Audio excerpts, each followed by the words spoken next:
impeachment trial ni Vice President Sara Duterte ngayong araw, inalmahan ng depensa ang paraan ng pagtatanong ng prosekusyon sa iniharap nitong witness mula sa NBI. Itinanong pa ng depensa, may sinusunod daw ba itong script? Bagay na pinalaga ng prosekusyon. Mula sa Senado, nakatutok live si Mariz Umali. Mariz! Emil, ramdam ang tensyon sa pagitan ng prosekusyon at ng depensa habang kinekwestiyon ang unang isinalang na testigo sa Day 2 na impeachment trial ni Vice President Sara Duterte ngayong hapon. Umigting ang tensyon sa impeachment trial nang sa gitna ng testimonya ni NBI Agent John Mark Calilong, nagtaka si Defense Counsel Attorney Carlo Joaquin Narvasa kung paano raw nito na-identify ang dokumentong ipinresentang ebidensya gayong wala naman itong hawak na kopya. We have the copy of the document. How can he be identifying the document when he does not have that copy? Are you following a script? Agad naman pumalag ang counsel para sa panel of prosecutors na si Attorney Amando Ligutan. Oh my goodness, Your Honor, please. I move that statement by the defense that the witness is following a script be stricken out of record. For the record, Your Honor, the witness was perusing the document before he handed that to the defense. I move that the statements of the defense be stricken out, Your Honor, please. But he was answering Comments the of both question. counsels. Namagitan si Presiding Officer Cheese Escudero. Comments of both question. counsels are simply noted. Kindly, if you're done with the document, counsel, kindly give it to the witness. Sa mahigit 4 na oras na itinatakbo ng pagdinig ay panay ang pag-o-object ng depensa sa paraan ng pagtatanong ng prosekusyon. You said that your office conducted an investigation on the statement made by the Vice President dated November 23, 2024, correct? Objection, Your Honor. Leadings. Your Honor. Your Honor, he's not on direct. He's Overruled. Witness may answer. Now, tanong, ano ba exactly yung sinabi ng Vice President nung araw na yan, November 23, 2024? Objection, Your Honor. Well, Vague. I'm not yet done. Well, Your Honor, the pauses of the prosecution are very Kindly confusing. let the counsel for the prosecutors finish his question Precisely, before you Your Honor. object. Kaya pumagitna na ang presiding officer. What particular statements of the Vice President on that day did you investigate? Objection, Your Oh. Honor. Vague. Counsel for respondent, a bit of patience. Let the counsel Yes. finish. I don't think he's finished. Pero hindi lang sa mga abogado tila nagkatensyon dahil maging ang mga senator judge ay nagkapasaringan na nag-ugat sa tanong ni Senator Judge Risa Ontiveros sa testigo at prosekusyon. Counsel, none of these statements are proof that the Vice President actually contracted an assassin or hired one. Why are these acts impeachable? Bagay na pinalaga ni Senator Judge Pia Cayetano. I don't think this is fair, Mr. President. Admonish us. Call us out if yung question natin is also not proper at the proper time. I don't want to see this happen again. Chair would like to remind my colleagues, the question posed by Senator Judge Risa pertains to the final question of this entire impeachment proceedings already. Reminded our colleagues with respect to similar questions to be asked in the future. Of course, I will submit to any ruling or statement of the presiding officer. But for clarity, Mr. Presiding Officer, my question po had to do with how the evidence is material to the allegations in the articles of impeachment. I wanted to appreciate the evidence before me in light of the articles of impeachment.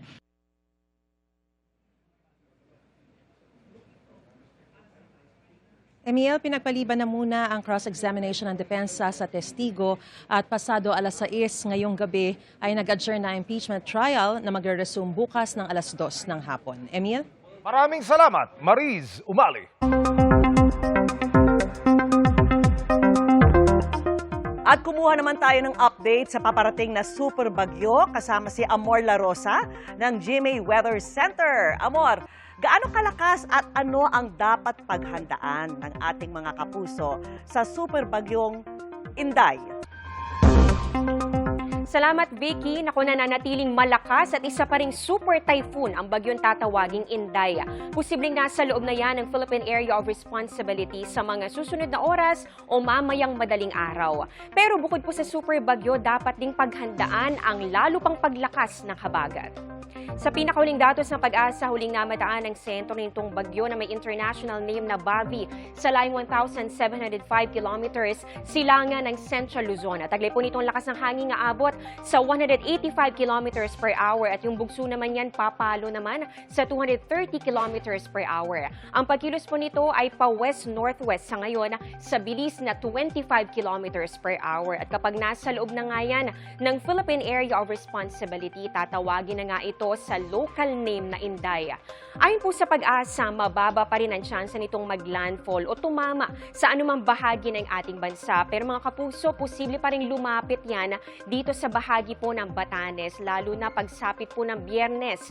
Malawak din kasi yung sakop nitong binabantayan natin na bagyo. Ibig sabihin po, may landfall man o wala, mararamdaman pa rin yung direktang epekto nito sa ilang bahagi ng Pilipinas. Pwedeng magtaas ng wind signal number 2 or signal number 3 sa northern at pati na rin sa eastern portions ng northern Luzon, pero pwede rin sa silangan po ng southern Luzon o kaya naman dito sa silangang bahagi ng eastern Visayas kapag medyo bumaba po yung track nitong bagyo. Posibleng maglabas ang Pag-asa ng wind signal simula po ngayong gabihan sa ilang lugar sa northern Luzon. Silipin natin, ito nga po yung latest track ng Pag-asa. Magtutuloy-tuloy yung pagkilos ng bagyo, pa west-northwest po muna yan. Hanggang sa bahagya po itong aangat, ay nakikita natin medyo aangat yan. Hanggang sa mapunta po dito sa may pagitan ng Taiwan at ganun din ng Okinawa, Japan. Kung hindi po magbago yung pagkilos itong bagyo, posibleng lumabas na rin yan sa Philippine Area of Responsibility pagsapit ng Sabado. Pwede pa pong magkaroon ng pagbabago, kaya patuloy po nating tututukan. Bukod dito sa bagyo, dapat din nating paghandaan yung epekto ng southwest monsoon o yung habagat. Nagsisimula na kasi itong super typhoon na palakasin po o hatakin itong habagat, kaya nag-uumpisa na rin yung habagat na magpaulan o makaapekto sa ilang lugar sa bansa. Base po sa datos ng Metro Weather, may mga pag-ulan na sa umaga bukas. Dito yan sa may Zamboanga Peninsula, Sulu Archipelago at pati na rin sa Soc-Sargen. Pagsapit po ng hapon, mas malawakan ang mga pag-ulan and halos buong Mindanao na po ang makakaranas ng maulang panahon. At nakikita natin, merong mga heavy to intense na mga pag-ulan na pwede pong magpabaha o magdulot ng landslide. Sa Visayas naman, umaga may mga pag-ulan po sa ilang bahagi ng Negros Island Region, ganun din sa Samar, pati na rin po sa Biliran and Leyte. Pagdating naman ng hapon at gabi, may mga pag-ulan na rin mararanasan. Dito po yan sa Panay Island, kasama na rin dyan ito pong Cebu, Bohol, at iba pang bahagi ng Samar at ng Leyte provinces. At sa mga taga-Luzon naman, mababa pa ang tsansa ng ulan sa umaga, maliban na lang sa ilang bahagi po ng Bicol Region at ng Palawan. Bandang tanghali at hapon naman, may mga kalat-kalat na ulan na rin nakikita. Dito po yan sa Ilocos Region, Central Luzon, Calabarzon, ganoon din dito sa Bicol Region at natitirang bahagi pa ng Mimaropa. Sa Metro Manila, may tsansa rin po ng thunderstorms, lalo na po yan bandang tanghali at hapon, pero may ilang lungsod din na pwede pong makaranas ng pag-ulan kahit sa gabi. Yan muna ang latest sa ating panahon mula po sa GMA Weather Center. Ako po si Amor La Rosa, serbisyong totoo ng GMA News. Hiniling sa Korte Suprema ng ilang abogadong kaalyado ni Vice President Sara Duterte ang pagpapatigil sa hinaharap nitong impeachment trial. Sa very urgent manifestation with motion na inihain nila kahapon, hiniling nila sa Korte Suprema na maglabas ng temporary restraining order o status quo ante order. Yan daw ay para masigurong mangyayari ang impeachment trial sa ilalim ng valid rules. Anila, dapat mapigilan ang paglilitis hanggang sa marisolba ang pagkwestiyon sa pagiging presiding officer ni Senador Chis Escudero na ibinoto gamit ang Senate rules na inamyendahan noong June 3 session. Giit ng mga nagpetisyon, walang quorum noon at hindi rin umano sumunod ang amendment sa one-day rule notice ng Senado. Mali rin umanong inaprubahan ito ng Senado bilang legislative body at hindi bilang impeachment court.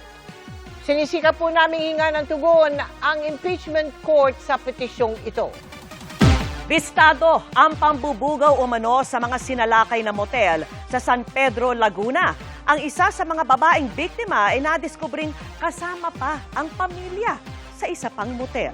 At nakatutok si John Consulta, exclusive.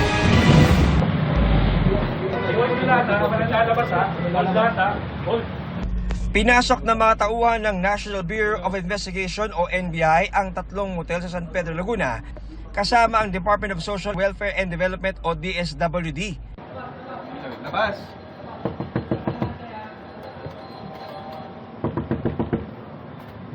Labas! Bistado ang ilang bugaw umano, nagre-reto umano ng mga kasama nilang babae sa mga parokyano. Ito po yung bata na nahitin daw. Ito po yung pink. Nasa right po. Nahulihan pa ng sachet ng shabu ang isa. Sa'yo po ba yan? Sa'yo po yan? Miss-call ko po. Yun po. Miss-call po ako. Ano po yan? Shabu po. Sure po kami di ba ka na-miss-call ako. Shabu. Ayon sa NBI NCR STG, sa loob na mismo ng mga motel, nagsasagawa ng transaksyon ang mga suspect at inilalako ang ilang minor de edad. May 4 na lugar dito, mga motels na ginagamit na prostitution din. Kumbaga doon na mismo naka-standby sa loob mismo ng compound ng mga motel at yung nilang bugaw, nag-aanap ng customer, biyayaya sa labas, check-in.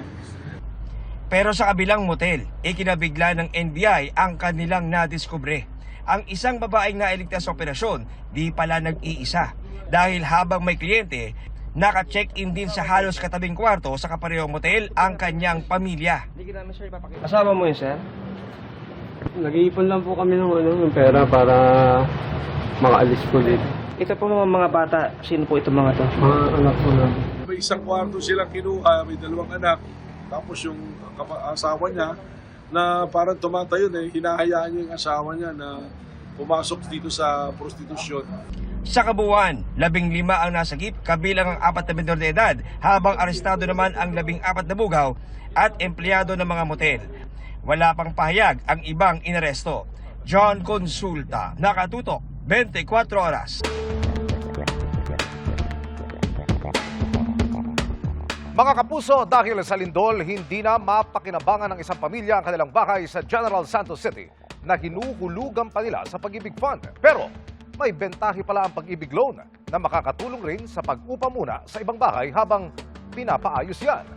Nalaman yan ang ilapit ang problema sa pag-ibig ng inyong Kapuso Action Man. Super kasakit. Para din akong nasunugan. Wala na, sira na. Ang bahay ng pamilya Baba sa Agan Metro Subdivision sa Barangay Lagao, General Santos City. Isa sa mga napuruhan ng magnitude 7.8 na lindol noong June 8. Ito sir, basag. Bumagsak talaga. Noong nagsimula ang lindol, sa tumakbo yung anak ko. Tago tayo ma, dito man ito banda yung buwan, lamisa. Bumagsak na dyan ang nabasag na yung mga plato namin, baso. Tapos dito narinig ko nga parang sumabog. Ito na sir, ganito. Sa isang iglap, hindi na mapapakinabangan ang minsang tinawag na tahanan ng pamilya. Yung kisame, na talaga, bumagsak yung kisame.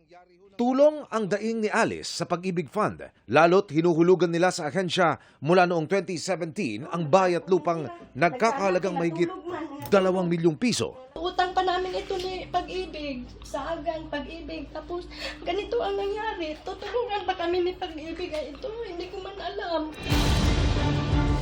Tumulog ang inyong Kapuso Action Man sa Pag-ibig Fund. Anila, may kaakibat na insurance coverage ang bawat housing loan na kinuhulugan ng kanilang mga miyembro. Kaya sa panahon ng sakuna, isa ito sa mga maaaring i-claim sa kanilang opisina. Kasama po sa kanyang ibinabayad buwan-buwan ay yung insurance premium na kasama sa kanyang Pag-ibig Housing Loan. Base po sa ating assessment, yung kanyang kailangang gastusin upang ipagawa muli ang kanyang bahay. At dagdag po rito ay mayroon pong kaakibat ito na ang tawag ay alternative accommodation benefit. Ibig sabihin po na hindi na po pwedeng tirahan yung kanyang tahanan. Kaya po meron po tayong additional na at least 20,000 pesos para po kay Ma'am Alice, para po magamit niyang pangrenta o para po siya mangupahan muna. Sa kabuuan, makakatanggap ng mahigit 1.8 million pesos na claim si Alice buhat sa kanyang insurance coverage at alternative accommodation assistance mula sa Pag-ibig Fund. Mission accomplished tayo, mga kapuso. Para po sa inyong mga sumbong, pwedeng mag-message sa Kapuso Action Man Facebook page o magtungo sa GMA Action Center sa GMA Network Drive, corner Samar Avenue, Diliman, Quezon City. Dahil sa anumang reklamo, pang-abuso o katiwalian, tiyak, may katapat na aksyon sa inyong Kapuso Action Man.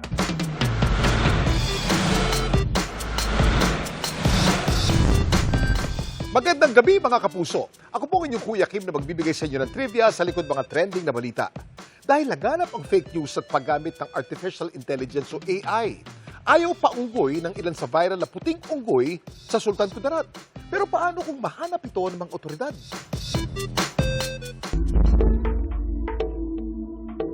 Hindi raw tayo inuunggoy o niloloko ng viral video ito. Kung saan sa kagubatan ng Senator Ninoy Aquino sa Sultan Kudarat, may na-videohan daw na puting unggoy. Doon po talaga nagsimula sa nag-viral na post ng isang vlogger po na taga dito din po sa amin. Nag-i-inventory sila ng mga area na potential na magiging tourist spot. At yun, isang bagay na nakita po nila during validation nila, yung puting unggoy. Para makumpirma ang ulat, ang mga kawani ng DNR Region 12 agad na tinungo ang kinaroroonan nito. Galing sa barangay po ng Bugso, siguro nasa 45 minutes pa yung biyahe papuntang sitio, tapos meron pang lalakarin na more or less 2 kilometers. At matapos ang mahaba-habang lakaran, confirmed, nahanap nila ito. Nakita po ng taga Sinro at saka taga Pinro. Ang unggoy na isang Macaca fascicularis philippensis o Philippine Longtail Macaque, puti nga ang balahibo. Ang isa sa mga una nilang hinala kung bakit nangyari ito, meron daw itong albinism o yung genetic condition kung saan kaunti o walang melanin ang katawan ng isang tao o hayop. Kaya naging maputi ang kanilang balat o balahibo at mapusyaw ang kulay ng kanilang mga mata. Pero ang mga kawani ng DNR na naka-eye to eye ng puting unggoy, merong napansin. Ang mga mata nito kulay brown pa rin. Yung nakita kanina, hindi naman mapula yung mata. Hindi nila masasabing albino talaga. Sa ngayon, gina-verify pa po. Hinala nila ang posibleng kondisyon nito, yung tinatawag na leucism. Ang leucism ay isa ring genetic condition kung saan bahagyang nawawala ang pigment sa balat o balahibo. Pero di tulad sa albinism, hindi daw nito naapektuhan ang kulay ng mga mata. Ang nangyayari sa leucism, these melanocytes, they have to parang travel literally sa ating hair, sa ating nails to give them color. Nagkakaroon ng genetic mutation kung saan hindi sila nakaka-travel or hindi nakakapag-produce ng enough melanocytes. Actually, wala rin tayong masyadong published studies. Depende siya sa populations na tinitignan natin. Wala tayong definite data on it. Pero I could say it's really rare. Parang wala lang tayong universal number for it. Pero ayon sa DNR, kailangan pa ng masusing pagsusuri para matukoy ang totoong kondisyon ng unggoy. Ayon naman sa mga residente nakatira malapit sa gubat, ang puting unggoy, mahigit 1 dekada na raw nilang nakikita roon. Hindi pa namin talaga confirm. Nakikita nila yun doon, pero hindi siya madalas na lumalabas. Pero dahil sa nag-viral na video ng puting unggoy, nangangamba ngayon ang lokal na pamahalaan ng Senator Ninoy Aquino para sa kaligtasan nito. Ano kaya ang mga aksyon na gagawin ng LGU para maprotektahan ang unggoy? Kuya Kim, ano na? Dahil sa pag-viral ng puting unggoy sa bayan ng Senator Ninoy Aquino, ang pangangamba o pinangangambahan ng DNR maaritong tagsain ng mga tao na gustong makita ito. Posible ito magdulot ng stress at pagkagambala sa natural nitong tirahan. Baka maging target din daw ito ng mga illegal wildlife traders. Kaya para maprotektahan ng puting unggoy, ang lokal na pamahalaan ng Senator Ninoy Aquino, pansamantalang pinasara sa publiko ang lugar kung saan madalas makita ang unggoy.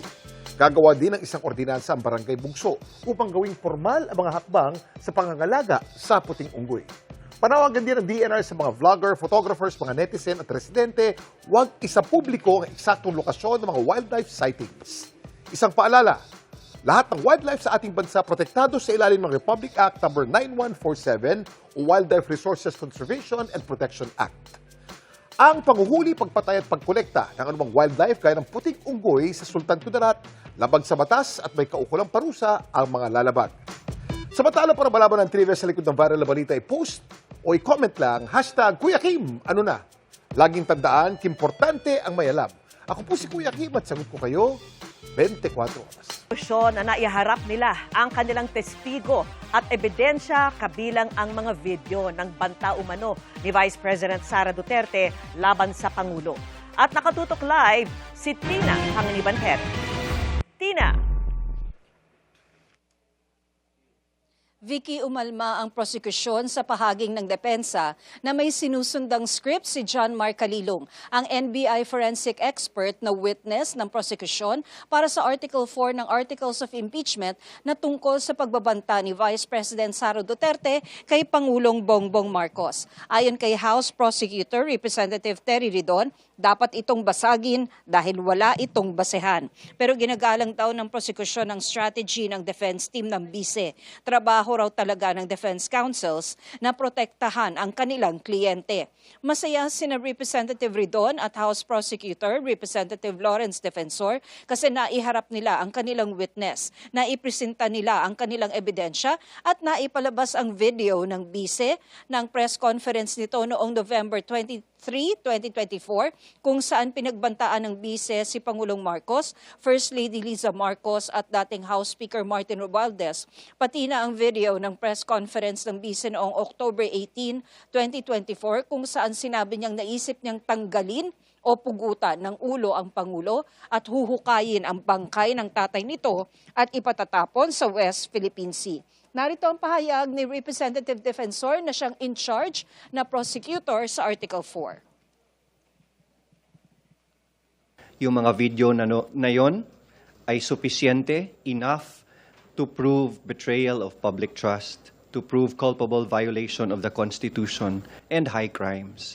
But we leave it up sa ating mga senator judges how they will assess and appreciate the evidence that we have just presented today. We were very satisfied with the outcome of today's trial.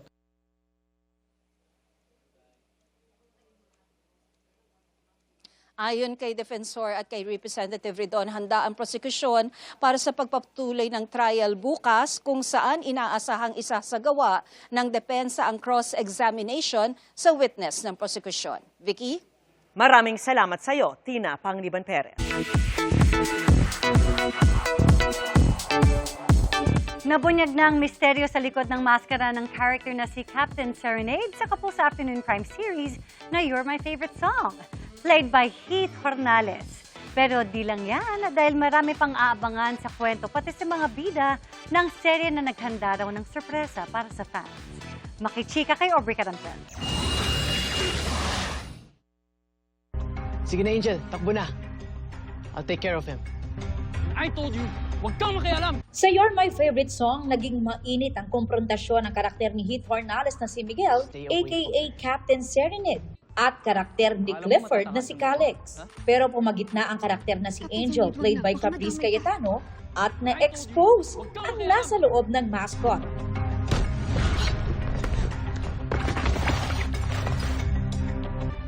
Bilang ang lead singer ng bandang Siklab. Ikaw si Miguel Miraflor ng Siklab? Angel, mamaya na ako mag-explain ha. Bukod sa revelation na yan, may mga twist pa raw na dapat abangan sa Kapuso Afternoon Crime Series this week. Nakakatuwa po kasi nakikita rin po namin yung mga comments sa mga nanonood po sa kanilang TVs and online viewers din po or mga casual viewers din po na natutuwa po sa storyline ng You're My Favorite Song at natutuwa po sa bawat isa sa characters dito. At dahil daw marami ang nagre-request na kanilang loyal fans and followers, may special announcement ang lead stars ng You're My Favorite Song. Mga Kapuso Faves, meron po kaming You're My Favorite Song Fan Meet August 1, 5 p.m. sa SM North Sky Dome. Yeah. See you guys there! Marami raw silang inihandang sorpresa for their fans. Ayun po yung pinaka gusto namin na mangyari na ma-entertain po kayong lahat. Kaya, see you guys there. Siyempre, mas makaka-bonding talaga namin sila. And of course, meron mga photo ops, so I'm just excited for that. We'll also finally get to meet you, lahat ng faves. So pumunta na kayo kasi madami kaming ihahanda para sa inyo. Maaari nang makabili ng tickets para sa You're My Favorite Song Fan Meet simula sa July 15. Aubrey Carampel, updated to Showbiz Happenings. Bumigay ang bahagi ng reservoir wall sa China kasunod ng malakas na ulan. Sa video, makikita ang tuloy-tuloy na daloy ng kulay putik na tubig pababa. Agad namang inilikas ang mga residenteng malapit dito. Ang pag-ulan sa lugar ay resulta ng pananalasa ng bagyong Maisak, ang dating bagyong Henry, noong nasa Pilipinas pa. Sa ibang bahagi ng China, mga buhawi naman ang nanalasa. Ayon sa ulat, 2 buhawi ang nabuo na kumitil sa buhay nang hindi bababa sa 8 individual. Sa lakas nito, kita kung paano nililipad ang ilang gamit sa lugar. Magdadalawang linggo matapos yumanig ang kambal na lindol sa Venezuela, umakyat pa sa mahigit 3,000 ang kumpirmadong patay. Sa La Guaira, na pinakanapuruhan ng lindol, may binuksang emergency graves kung saan ilalagak ang labi ng daang-daang namatay na di matukoy ang pagkakakilanlan. Bukod sa patuloy na paghahanap sa mga posibleng natabunan ng guho, tinututukan ng gobyerno ang pagbibigay ng tulong sa mga residente. Halos 18,000 kasi ang nawala ng tirahan sa dami ng bahay at gusaling pinadapa ng lindol. May 80 shelter sa Caracas at La Guaira na tinutuluyan ng mahigit 12,000 na residente. Sa dami, mahigpit na binabantayan ng mga otoridad ang kanilang kalusugan. Sabi ng United Nations, pinaigting din nila ang tulong sa Venezuela. Itinanggi ng defense team ni Vice President Sara Duterte na nag-walkout sa impeachment trial si lead counsel attorney Sheila Sison, gaya ng akala ng prosekusyon. Nakatutok si Ian Cruz. Ian? Mel, pinaghahanda nga ng defense team ni Vice President Sara Duterte ang gagawin nilang cross-examination bukas sa kauna-unahang testigo ng prosecution. At sa dulong bahagi nga ng pagtatanong ng prosecution sa kanilang testigo kanina, natigilan si Counsel for the Prosecutors Attorney Virgil Ligutan. Nagkomento na tila nag-walkout sa pagdinig si Lead Defense Counsel Attorney Sheila Sison. Pero bumalik rin naman ito sa session hall. Paliwanag ni Defense Team Spokesman Attorney Michael Poa, hindi nag-walkout ang lead counsel ni Vice President Sara Duterte. Papunta lamang daw ito sa ladies' room. Ukol naman sa nais ng prosecution na gawing key witness si VP Sara Duterte mismo. Sabi ni Poa, magkukomento sila kapag may formal ng motion. Narito ang ilan sa mga pahayag. Your Honor, please, I think Attorney Kindly- Sison is making a scene. Kindly wind up, counsel. Your Honor, please, manifestation, I think Attorney Sison gave a statement addressed to this representation and she walked out. She's now coming back. Tapos nung nasabing nag-walk out siya, narinig yata niya, so bumalik siya. Sinabi niya na, no, I'm still here and I just need to go to the toilet. There, I think it's premature right now. Narinig naman natin yung mga pahayag. Narinig din naman natin, it's very clear under the Constitution, yung right against self-incrimination, na pag yung respondent mismo o yung akusado mismo, hindi pwedeng i-compel, no? Na mag-testify against himself or herself. That's very clear under the Constitution. Mel, may mga abogado na kinwestiyon sa Korte Suprema ang pagiging presiding officer ni Senador Chis Escudero. Ayon kay Attorney Michael Poa, hindi pa nila napag-uusapan sa panig ng depensa ang ukol dyan, pero sa nakalipas na 2 araw ay naging maayos sa mandawang takbo ng impeachment trial sa pangunguna ni Escudero. Balik sa iyo, Mel. Maraming salamat sa iyo, Ian Cruz.